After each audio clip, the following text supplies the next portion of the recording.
मी बापू गंगाराम माळी.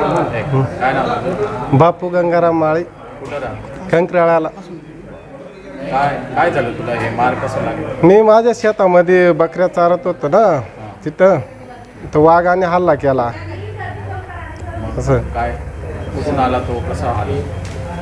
तो तिकडून आला होता जाळीमधून ना, अचानक निघाला तो. तुला मी- कुठं कुठं लागला?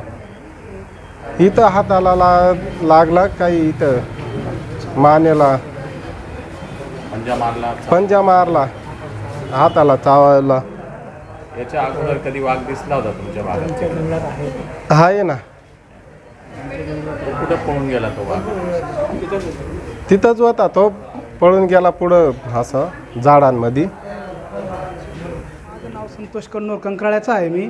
तर माझ्या शेताशेजारी माझ्या मित्राला त्या शेतात वाघाने प्रचंड हल्ला केला. आमच्या शेतात जंगलात खूप वाघ आहेत आणि त्या वाघांवर फॉरेस्ट विभाग काही बंदोबस्त करत नाही आणि त्यातल्या त्यात बरेच गायींचे यांचे वाघ हत्या करतात.